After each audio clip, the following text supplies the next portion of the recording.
A very good morning to one and all present here. In today's lecture, we are going to learn about a Nernst distribution law.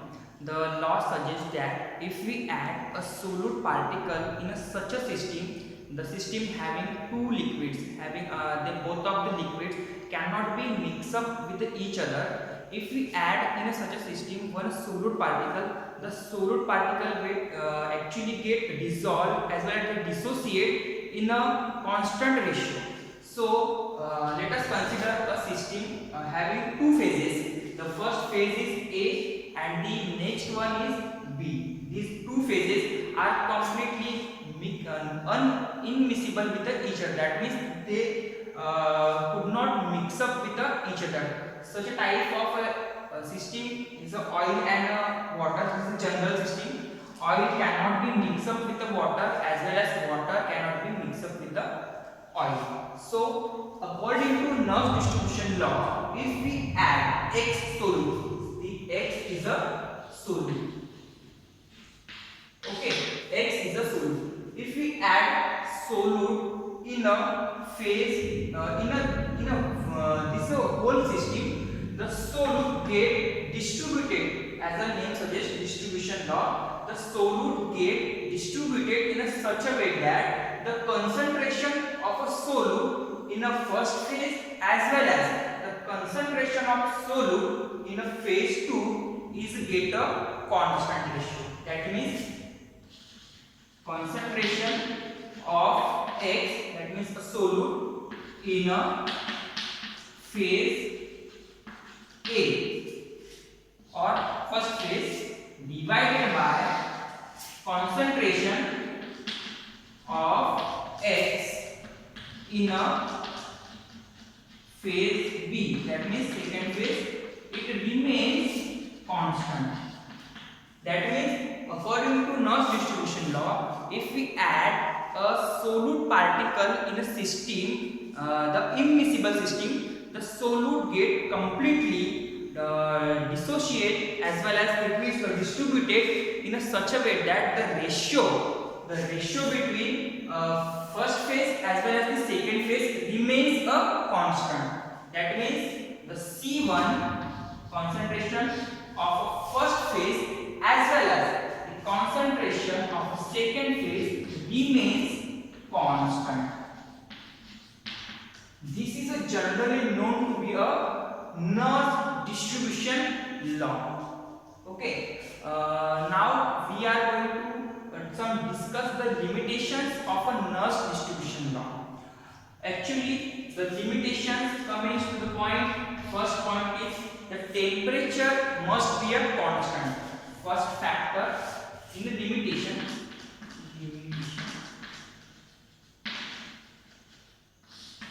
Temperature must be a constant. T must be a constant. In the second point, the solute that we take in case of Nernst distribution law, the solute must be a little in a quantity.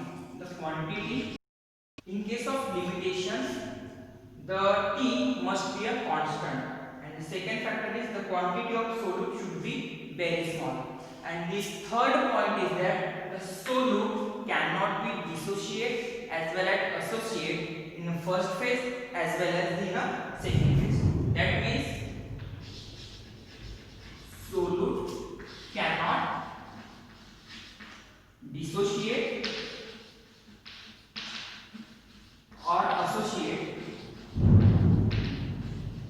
in a system.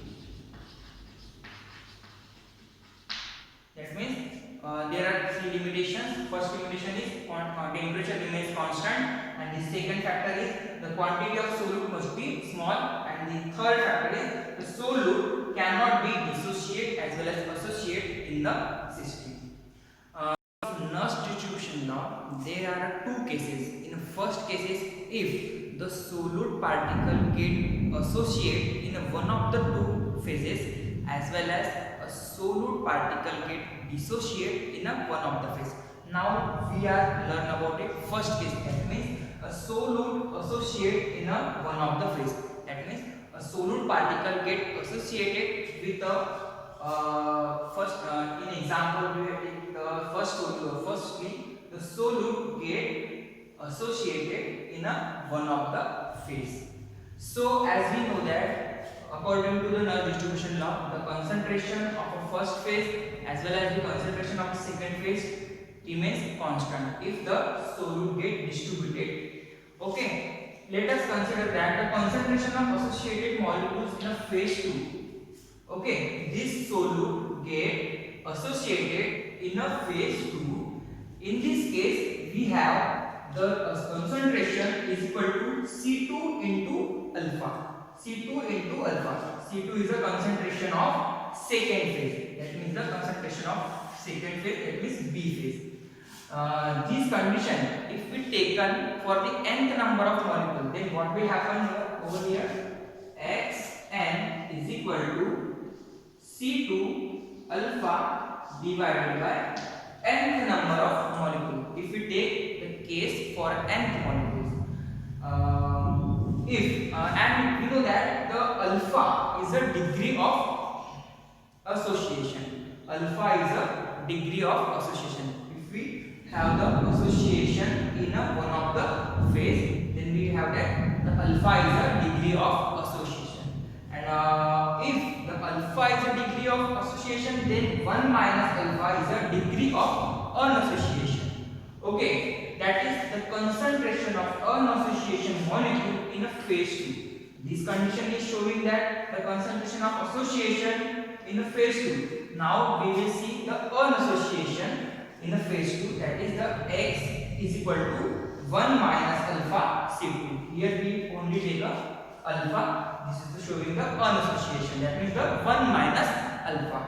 Okay, according to distribution law, this X is equal to Nx, showing that the solute particles after getting dissociation or association, it remains in an equilibrium form. Okay, for unassociation we have C1 divided by 1 minus alpha C2 is equal to constant. That means in case of unassociation, 1 minus alpha C2 is remains constant for the first phase. Now we know that the solute only get distributed or associated in the phase 2. That means, for example, we have taken the phase 2. In a phase 2, the solute get dissociate or the associate. Okay. This is showing the association in the phase 2. That is the C2 alpha by n. From here, association C2 alpha by n divided by 1 minus alpha C2. 1 minus C2 is equal to constant. And here we take the nth molecule as well as this term will be taken for the nth molecule. Okay. Here from this equation n is a constant. If we take n is a constant, then what will we get? C2 alpha divided by 1 minus alpha C2 n is equal to constant k. Okay. For taking the nth root, what we get? Nth root on both of the quantities. Nth root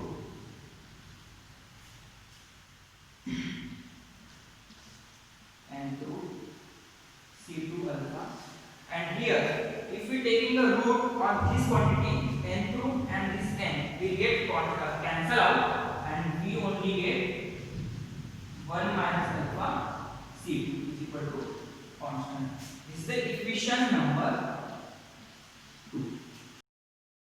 The first equation that we have get C1 divided by 1 minus alpha C2 is equal to constant. The first equation, and second equation that we get nth root of C2 alpha divided by 1 minus alpha C2 is equal to constant. The second equation. Now divide the equation first by second. Divide the equation first divided by equation number 2. What we get? This 1 minus alpha C2 and 1 minus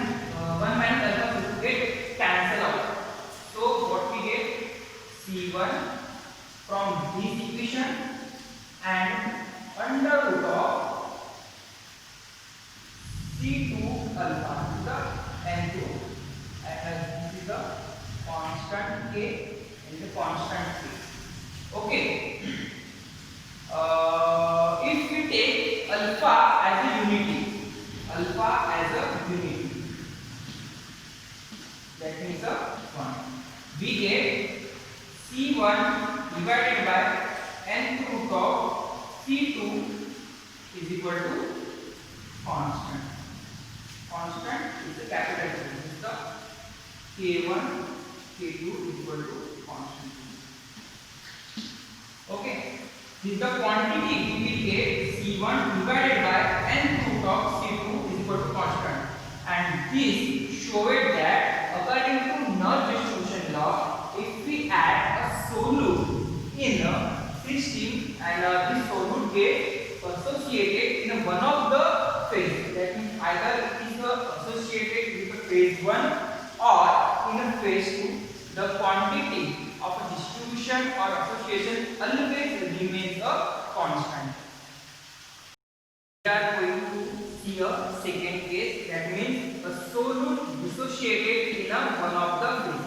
In an earlier case, we have seen a solute associated in one of the phase. That means, for example, we have taken a solute associated in a phase 2.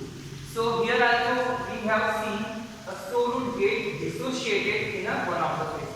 This is the solute get dissolved or dissociated in one of the phase. That means the phase 1. Phase 1, it gives a X. If the solute get dissociated or distribution in a second phase, it will get a dissociated. In second case, in the phase 2, solute get distributed as a X plus Y. Okay, and according to Nernst distribution law, we know that the concentration of first phase as well as the concentration of second phase remains get a constant. But in a case of in a first case, we have seen that a solute get associated in one of the phase. That means we have seen a case of association as well as the unassociation. Unassociation means a molecule that cannot get associated. That means they remains get a constant. So according to Nernst distribution law, we have seen for the unassociation, we have seen C1 divided by 1 minus alpha C2, it is to be a constant.